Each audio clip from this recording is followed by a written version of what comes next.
हे hello guys, Ramkrishna Hari. Welcome to my vlogging series. I am Amol. तर बाबांनो ठीक आहे, तर मी एवढं म्हणजे असं लॉगिंग वगैरे चालू केलो आहे. ठीक आहे, म्हणजे मी नवीन आहे थोडा यात. आता काही पोरं म्हणत असतील बाबा हे मसर राखतोय आणि ह्यो का आम्हाला सांगतोय.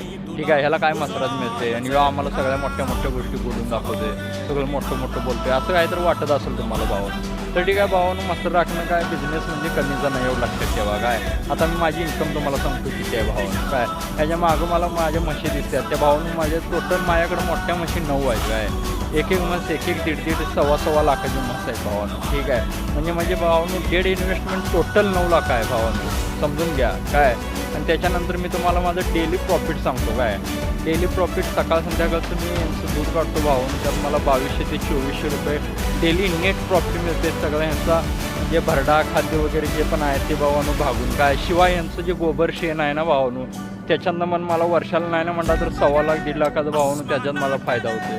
तर ठीक आहे, असं म्हणजे कुठला बिझनेस भावानं कमी नसतोय. ठीक आहे, दुसऱ्याची म्हणजे असं गुलामी करण्यापेक्षा कुठं तर दुसऱ्या लोकांच्या हाताखाली कामाला जाण्यापेक्षा हे मला बरं वाटते. आणि मला एक भावानं माझ्या एज्युकेशननुसार किंवा माझ्या एक्सपिरियन्सनुसार ज्या काही मला गोष्टी सुचतील त्या भावाने मी असं सांगत असतो. असं काय म्हणजे वाईट अर्थाने घेऊ नका. ठीक आहे, कुठलाच बिझनेस बारका नसतोय, पण भावानं मराठी माणसाने ह्याच्याकडे वळलं पाहिजे, फक्त एवढंच मला वाटतं. ठीक आहे, आणि एक मी माहिती शेअर करते म्हणजे भावानं मी माझ्या काहीतरी एक्सपिरियन्सनुसार शेअर करतो आहे. कारण की मी भोगले, मी पण भावानं जॉब केला आहे. 40-45 45-45 हजार रुपये पर मंथ भावानं मी पेमेंट घेते.